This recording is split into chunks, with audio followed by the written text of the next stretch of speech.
지나치게 잘한 찬양대 위에서 다시 한번 박수하겠습니다.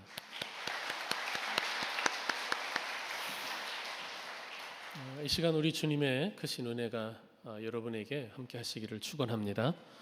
우리 서로 인사 나눌 때 사랑합니다, 축복합니다 인사하겠습니다.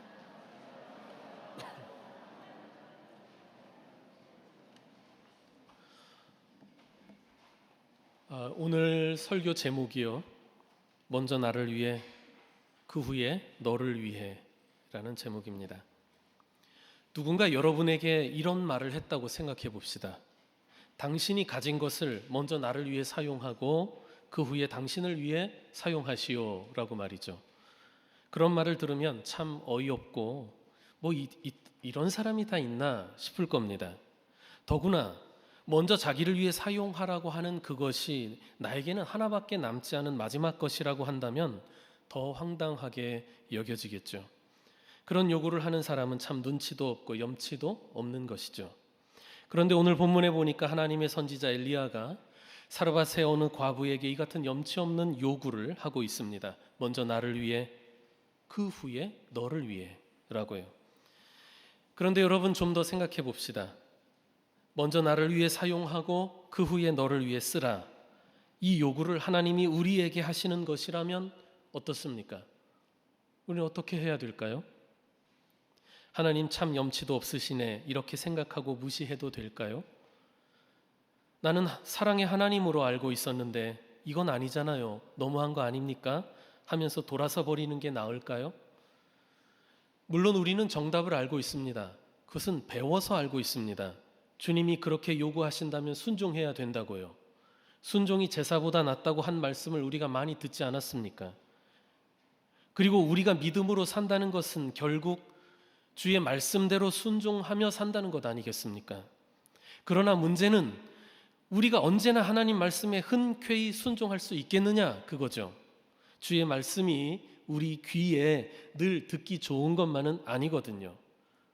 몸에 좋은 약이 입에는 쓰듯이 주의 말씀도 나에게 쓰게 주어질 때가 있습니다. 그러나 쓴 약이 병을 낫게 하듯이 우리에게 쓴 말씀이라도 우리가 순종할 때에 우리에게 약이 되고 복이 되는 것입니다. 믿습니까? 거봐요, 시원치 않잖아요. 우리의 영혼과 몸을 치료하고 삶을 변화시키고 기적이 일어나는 겁니다. 만일 성도에게 그가 듣기 좋은 말씀, 따르기 편한 그런 좋은 말씀만 주어진다면 순종 못할 성도가 어디 있겠습니까? 우리에게는 순종하기 힘들거나 곤란한 말씀이 주어질 때가 있을 거예요. 하나님 말씀이 우리의 상식과 다르거나 우리의 기대나 바람과 어긋날 때가 있죠. 우리를 당혹스럽게 할 때가 있습니다. 그래서 순종에는 무엇이 필요하냐면 믿음이 필요한 거예요. 하나님을 절대적으로 신뢰하는 믿음이 있어야 그 쓴 말씀에도 순종할 수 있을 것입니다. 하나님은 합력하여 선을 이루어 주실 것이라는 그런 선한 분이라는 것을 우리가 굳게 믿어야만 순종할 수 있겠죠.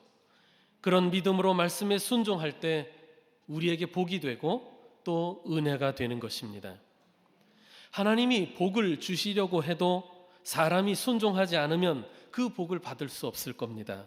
사람이 그 말씀을 믿고 순종할 때라야 그 은혜와 복을 받는 통로가 생기는 것이니까요. 그래서 순종이야말로 이 사람이 정말 믿음의 사람인지를 입증하는 증거가 될 것이고 또 은혜와 복을 받는 통로가 되어줄 것입니다. 오늘 본문의 말씀에도 보면 순종해서 은혜와 복을 받은 그 사람들이 나오는데요, 북왕국 이스라엘의 아하방 때의 일입니다. 여러분, 아하방 들어보셨죠? 못 들어봤어도 들어본 척 해주세요. 들어보셨죠? 네, 그래요. 하나님을 대적했던 이스라엘의 많은 왕들 중에서도 아주 악명이 높은 인물 아닙니까? 그는 이방의 시돈의 공주인 이세벨을 왕비로 맞았는데 이 이세벨이 이스라엘로 시집 오면서 바알과 아세라 우상과 그 우상의 선지자들을 함께 데리고 왔잖아요.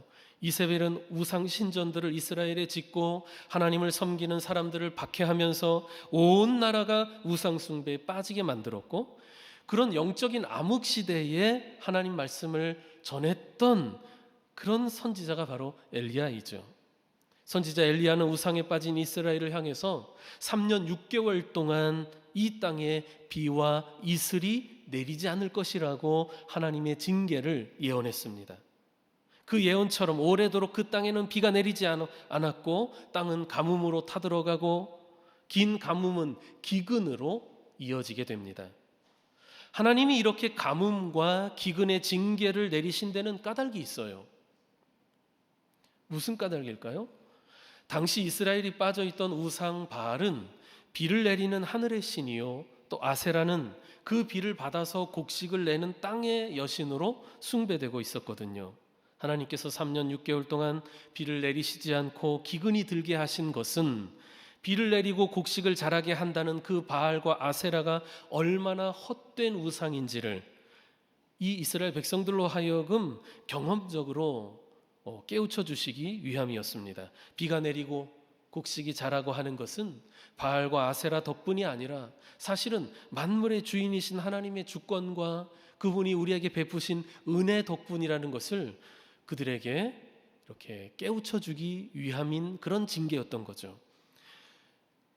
그것과 관련해서 우리는 이렇게 생각해 볼 수 있을 거예요.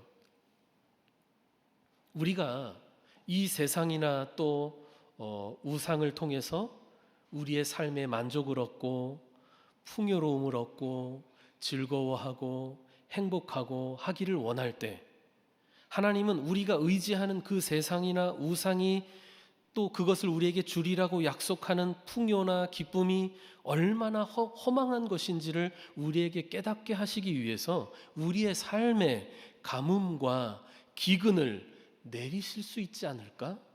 이렇게 생각할 수 있죠. 바알과 아세라를 통해 풍요와 또 즐거움을 얻고자 했던 이스라엘은 결과적으로 바로 그것 때문에 긴 가뭄과 기근으로 고통을 겪어야 했던 거예요. 그들은 그 기간을 통해 깨달아야만 했습니다. 그런데 그 가뭄과 기근이 하나님의 사람 엘리야라고 비켜가겠습니까? 엘리야 역시 그 고난을 겪으면서 자기에게 주어진 사명을 감당해야 되는 거죠. 얼마나 고달프고 힘들었겠습니까? 하지만 하나님의 사람을 하나님께서 이제 보살펴 주시는 거죠. 엘리야를 그리 시냇가에서 까마귀가 물어다주는 떡과 고기를 통해 허기를 채우게 해주셨고 또 그 시냇물로 갈증을 해결하게 해주셨습니다. 하지만 가뭄이 그리 시냇물도 바싹 마르게 만들어 버렸어요. 이제 하나님은 엘리야를 어떻게 돌봐주실까요? 그를 어떻게 먹이실까요? 그의 삶을 어떻게 지탱해 주실까요?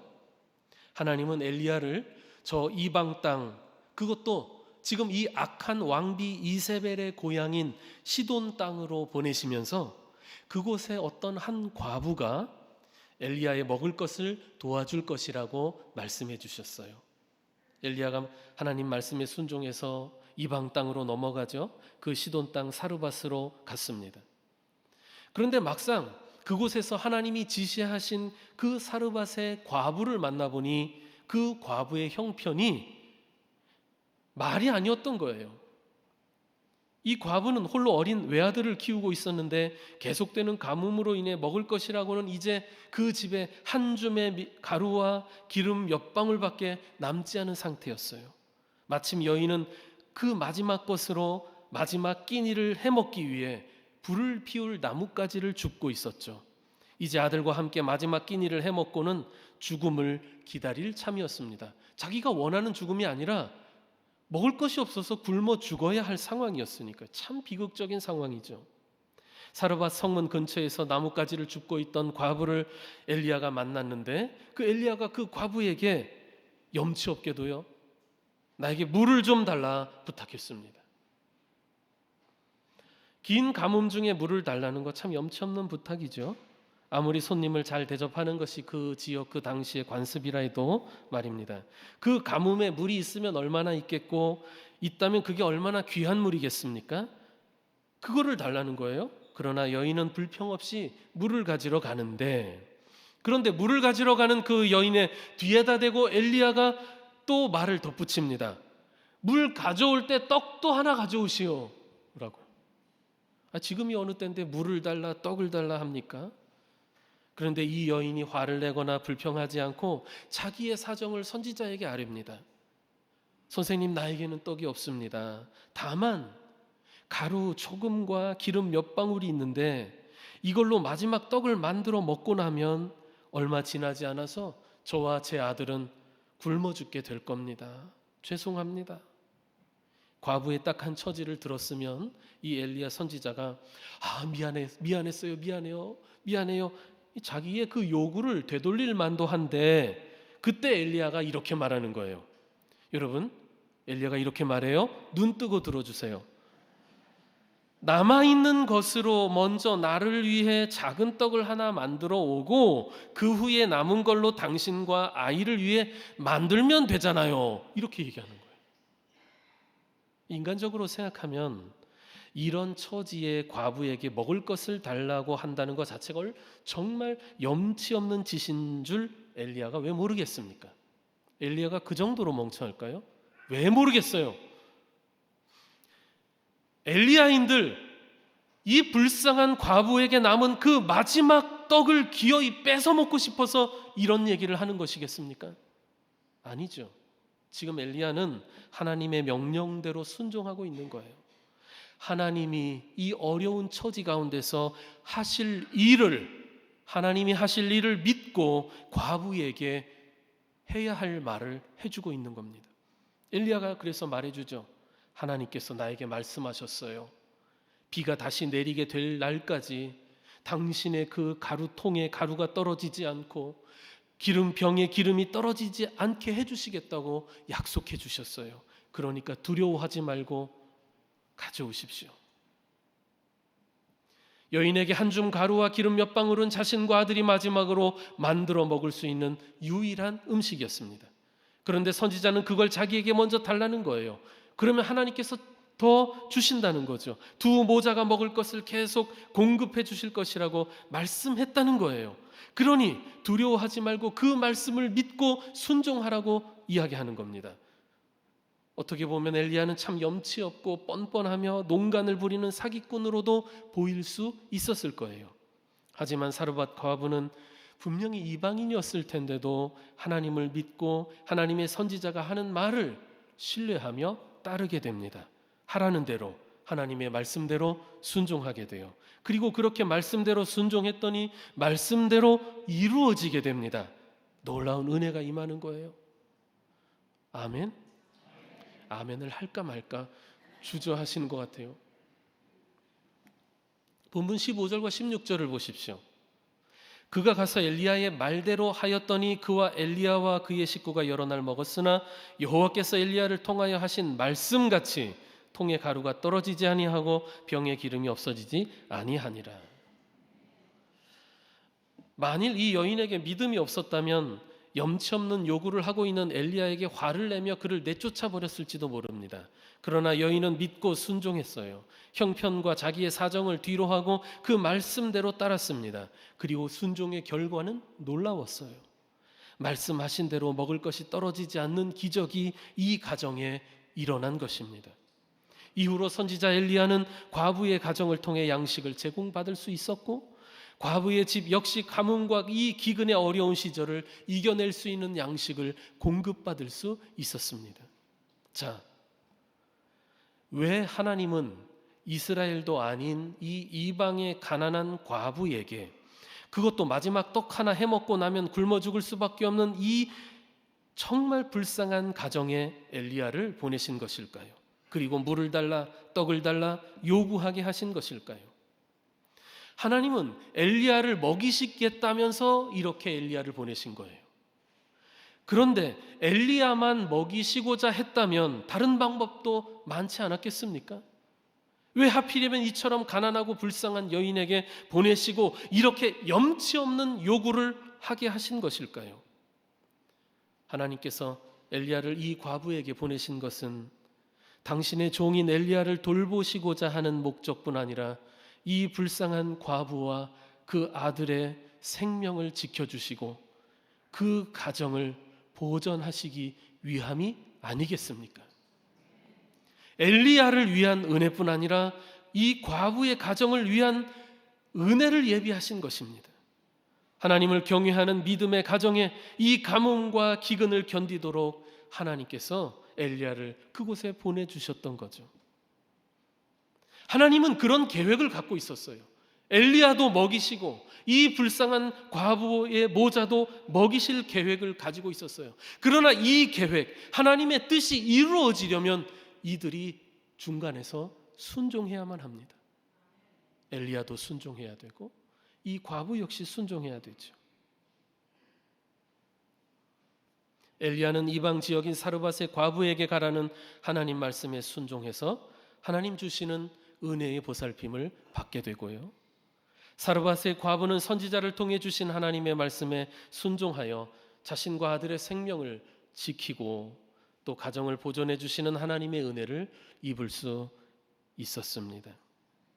엘리야도 그렇고 사르밧의 과부도 그렇고 말씀에 순종함으로써 하나님이 계획하시고 또 주시고자 하던 그 은혜와 복을 얻게 되었단 말입니다.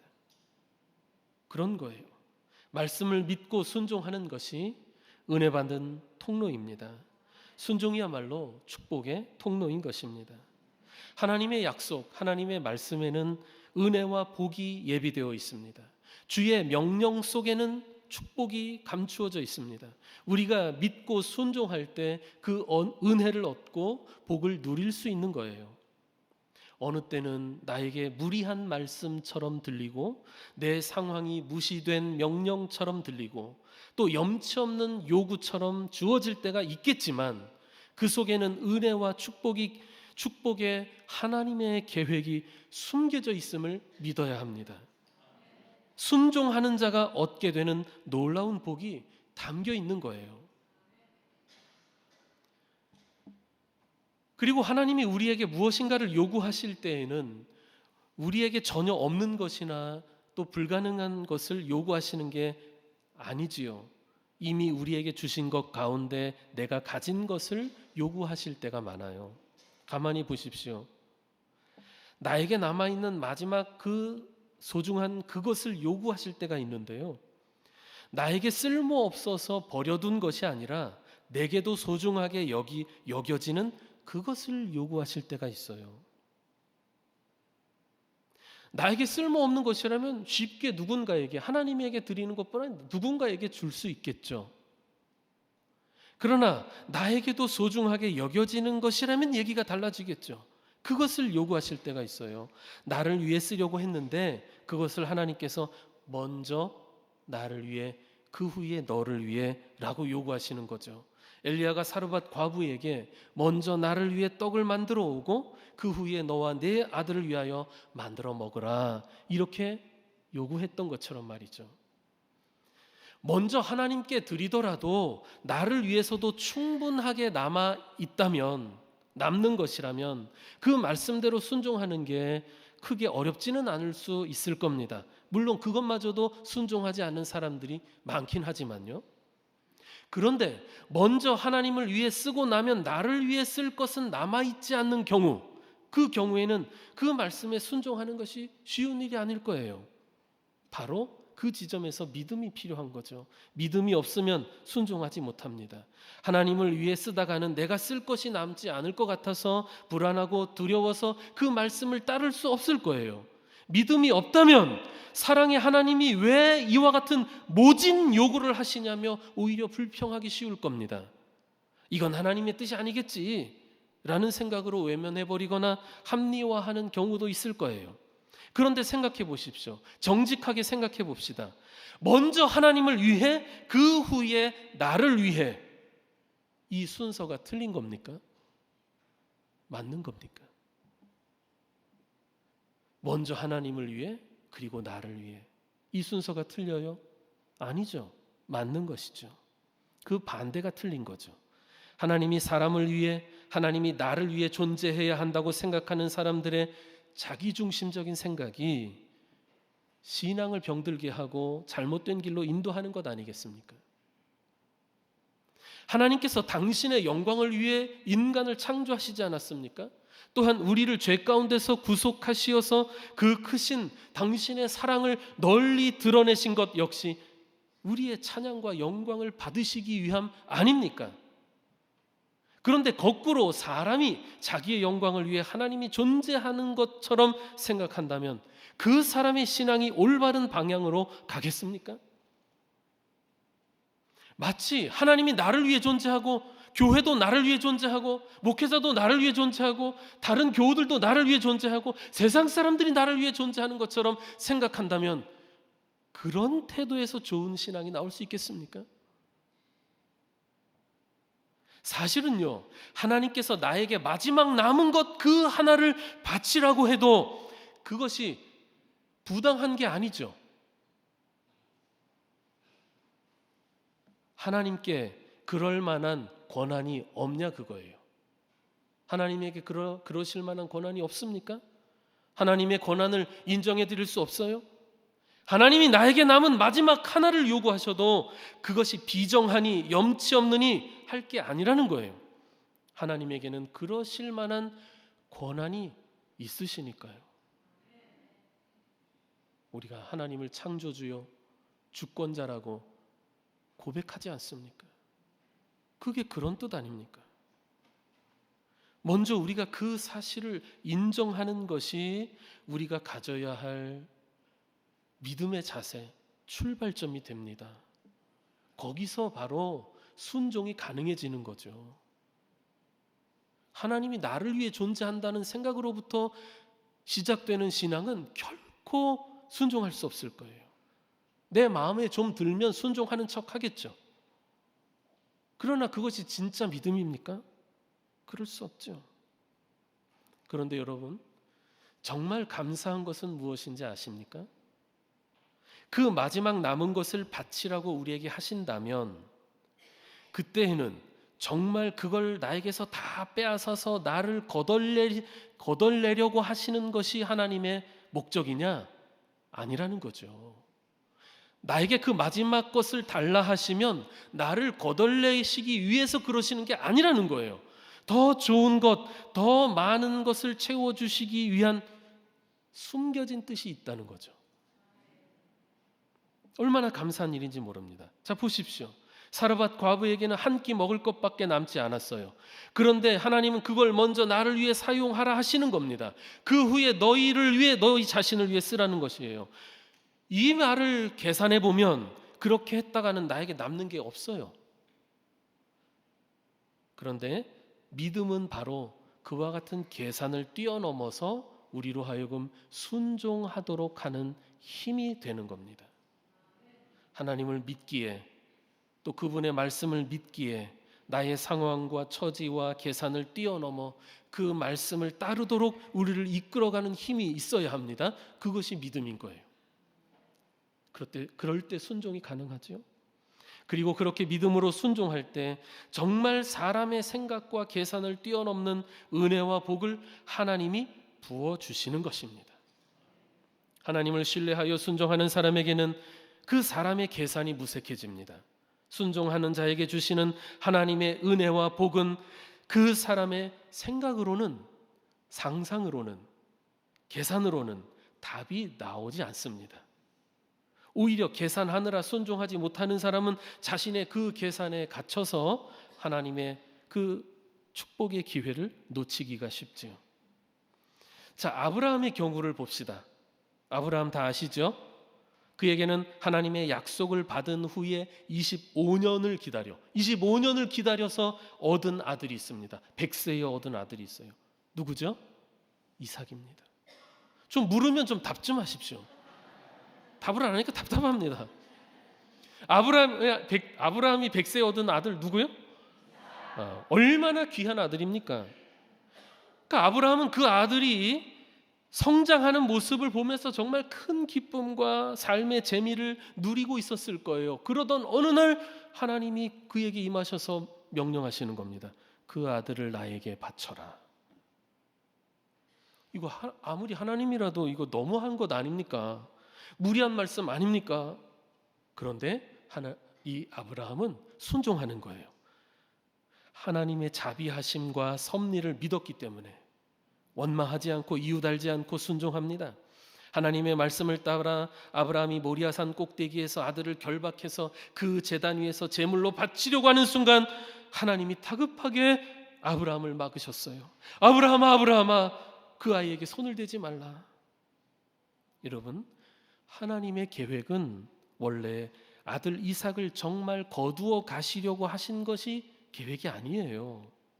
아브라함의 믿음을 시험해 보신 거죠. 아브라함이 지금 소중하게 여기는 그 아들을 통해 그가 하나님을 얼마나 사랑하는지, 그리고 얼마나 순종할 수 있는 믿음을 가지고 있는지를 시험하신 것인데, 왜 이와 같은 시험이 필요하냐면 하나님은 아브라함을 믿음의 조상으로 세우실 계획이 있었거든요. 그에게 놀라운 복을 주시고 그로 인해 믿음의 후손들을 세워나갈 계획을 갖고 계신데, 그래서 그의 믿음을 시험하신 것인데 아브라함이 순종함으로 인해 그 시험에 합격한 거예요. 그리고 큰 복을 받은 거죠. 말씀에 순종하는 것이 믿음의 능력입니다. 성경에 나오는 위대한 인생들이 그랬습니다. 하나님을 믿고 말씀을 믿고 그 약속을 믿었기에 말씀대로 순종한 것이죠. 보십시오.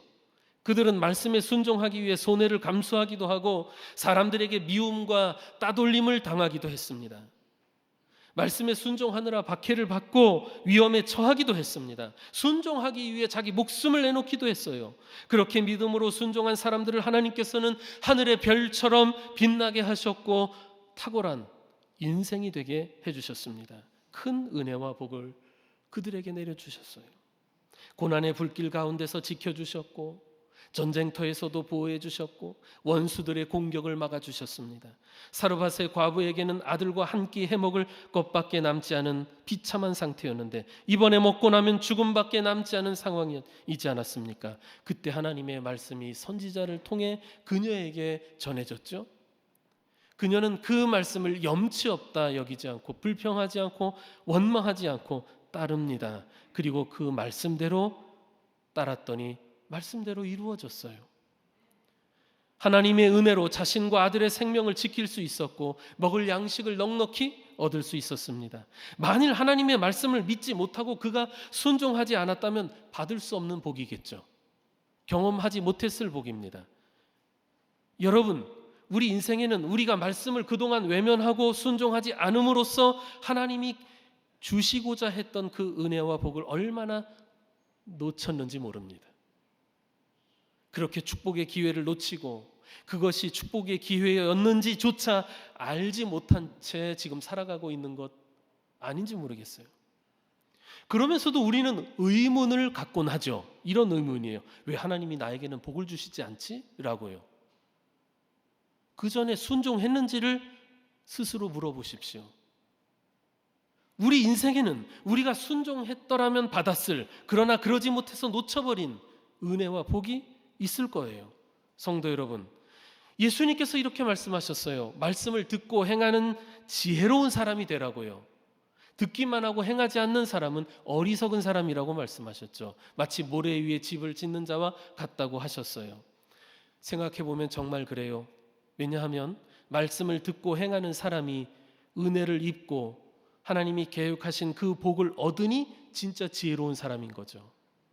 말씀을 듣기만 하고 행하지 않는 사람은 하나님이 예비하신 그 은혜와 복에서 자기 스스로 멀어지니 그는 어리석은 사람이 맞습니다.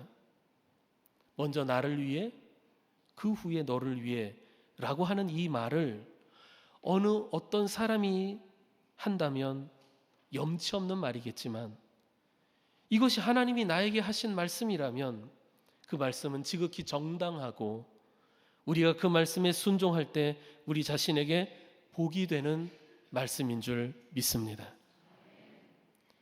말씀에 순종하는 자에게 복을 주시는 하나님의 크신 은총이 이 자리에 계신 성도 여러분, 또 영상으로 함께하는 우리 감남의 권속들 모두에게 함께 하시기를 진심으로 축원합니다. 기도합시다. 사랑의 하나님, 우리는 하나님의 사랑이 그 은혜가 얼마나 크고 얼마나 깊고 높으며 얼마나 광대한지 측량할 수 없습니다. 하지만 우리는 믿습니다. 우리의 삶을 통해 모든 것이 합력하여 선을 이루게 하시는 하나님의 선하심을 믿습니다. 우리가 하나님 말씀에 순종하는 믿음의 사람들이 되기를 원합니다. 성령으로 충만케 하시어 그 말씀에 귀를 기울이고 말씀대로 순종하는 우리 감남의 성도들 되게 하옵소서. 주님께서 우리에게 예비하신 그 은혜와 복을 누리도록 우리를 성령으로 인도해 주시옵소서. 예수님의 이름으로 기도합니다. 아멘.